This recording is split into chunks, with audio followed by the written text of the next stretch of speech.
Good morning, everybody, and welcome to another Topical Talk with Theo and Andy. Good morning. And today we're going to talk about, it was an article we saw the other day, and it was from the Harvard Business Review, and it was the dark side of resilience. And it was actually quite an interesting topic because Theo and I have already had the discussion about this before we even started this podcast. So there's areas where we don't agree on. So it is going to be very interesting on where we start. So the dark side of resilience. Do you want to start us on that, Theo? Well, the article starts off by saying that what doesn't break you makes you. This is what it says, and then it goes on to say that this isn't necessarily the best environment for choosing leaders, because in very competitive environments then you don't tend to get the type of leader who will be good to his team, who cares about his team, who nurtures his team. So it's best to actually have a leader who cracks under the pressure, is that right? Yeah. Okay, well, I mean, the first thing is that I disagree with the article completely. Okay, you disagree with the article. There's elements I disagree with. There are two factors. The first is that resilience is genetic. Yeah, and I'll disagree with that one as well. Resilience is genetic, and I'll give you an example. I used to do reports for immigrants because you cannot deport someone who's mentally ill. They have to be treated, especially if you can't get the same level of treatment in their country. And there's one lady from Somalia who used to belong to a minor clan, as they call it, and a major clan had come and this is where? Somalia, and had destroyed the minor clan and had taken her as a sex slave. And there she was in the army, being used as a sex slave. And eventually, one of the people took a shine to her and eventually let her escape. And when I met her for the report, she was living with a boyfriend, studying law, wanted to become a barrister. And I thought to myself, people use their experiences as excuses for their future behaviour. People who have minor little mishaps blame their future failures in life. This woman had been kept as a sex slave, and she was as solid as they come.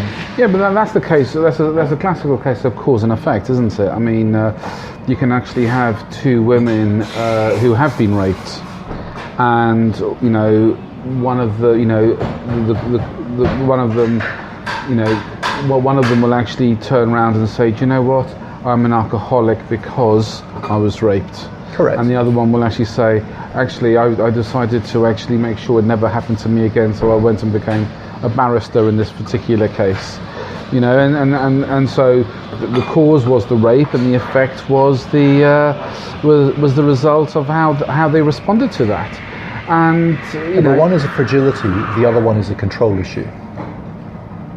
Go on. Well, the one is using it as an excuse and saying, well, I'm an alcoholic because this happened to me. The other one says, okay, this happened, so I'm going to do this. It's not an excuse. So I'm taking control. But aren't the people then with a high level of resilience therefore more impactful in this world? Because I mean, let's face it, you've got to be able to finish the race, be able to cross the finish line in a marathon to be able to win the race. And how many people actually drop off? I mean, using a marathon as an analogy, how many people actually drop off from the race? It's only the final few who actually may be able to last the distance that actually get to finish. And that is no different to a way of life. We're going to have to find another coffee shop. This one's doing my head in, with this grinding machine here. But anyway, but back to this. So you've got to have enough resilience to be able to finish the marathon, deal with adversity, manage other people.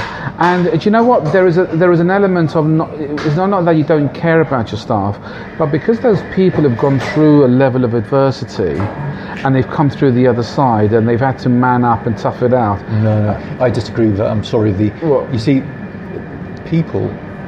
There's two issues here. People are shaped by the environment. People who are not resilient are shaped. And they can be. So what do you mean? People are shaped by the environment. Environment is greater than will. unresilient people are shaped. So in other words, they can be broken down and destroyed, or they can be molded and bent into a certain way. Well, isn't that what the whole society is based on?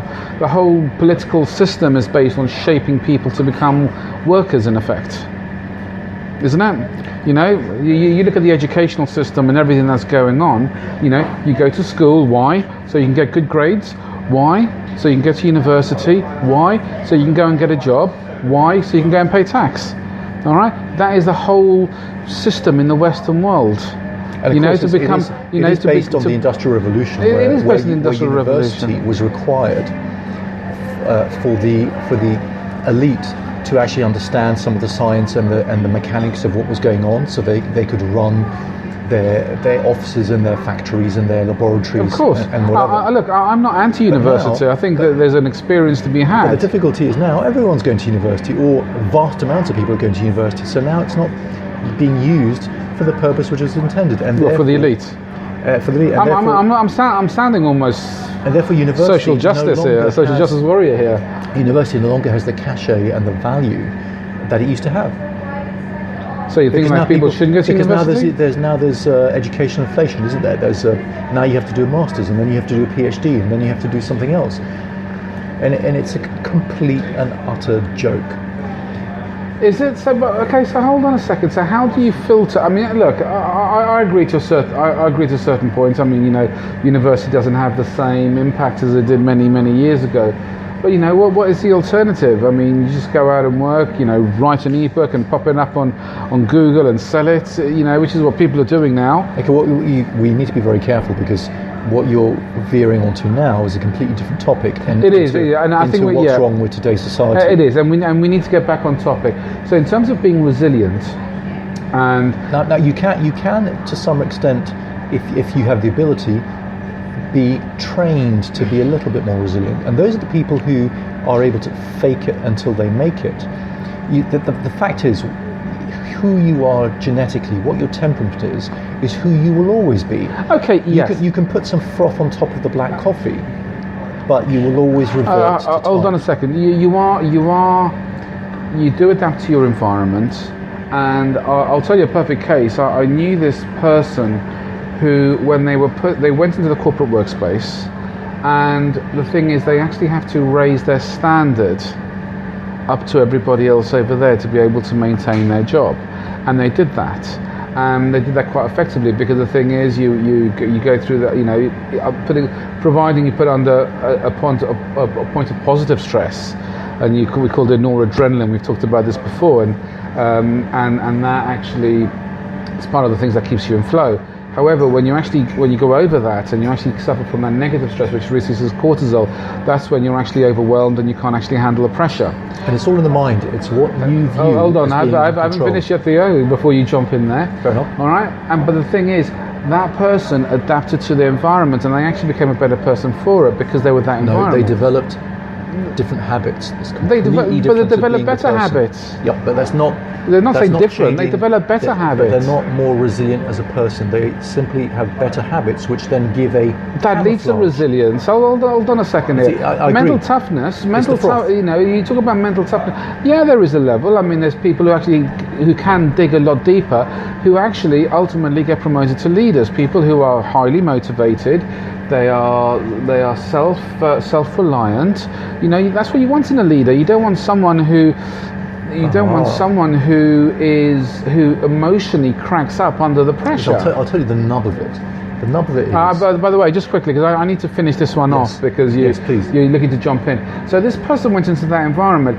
As soon as they were made redundant and they went back into that home environment and they couldn't find that job, they went to being lazy. They went to being ineffective. They went to being inefficient. All right, they reverted to type, because the thing is, we've all got a natural baseline, and this is one of the things about those Carl Jung personality tests. Correct. That are worth taking. Like, and that's exactly the point. The person was not resilient. They just had a certain amount of froth in them. Yeah, God, you're jumping in today a lot more than you usually do. That's because we disagree. We are disagreeing, so I'm going to have to jump back in there. So the thing is, mentally tough people, naturally mentally tough people, and you saw there is an element of being genetically, about it being genetic, is about 10% of the population are naturally mentally stronger, mentally tough. All right, the rest of the people actually, and obviously there's a whole scaling system, but there's people who can actually raise their level.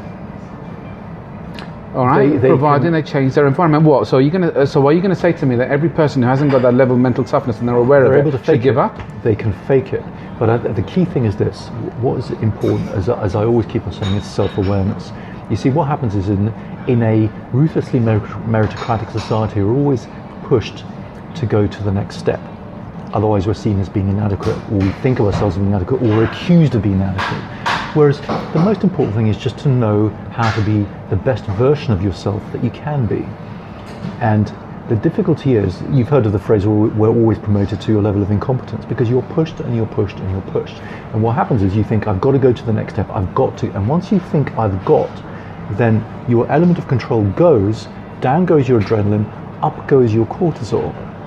Now, these kind of people who have shut down their self-awareness simply in order to get to the next step in life are going to be terrible at managing people and generally terrible at their jobs. You're actually worrying me here, because the thing is, you're talking about having people who've got the potential to achieve more and asking them to settle for mediocrity here.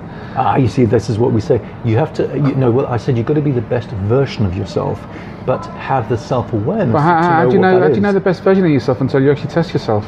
Because as soon as you stop being self-aware, then you don't have the ability to know what the best version of yourself is. I've got to say, you do contradict yourself a lot. No, Theo. Not at all. Because the thing is, in previous podcasts, we've talked about the caveman, and we've talked about and the element of stress, that we live in a stressful state. Yes. Do you know what? The thing is, as soon as you actually get comfortable, and you talk about, we are supposed to be in a place of stress. To believe the caveman was until the point is that they actually hunted and they found their food.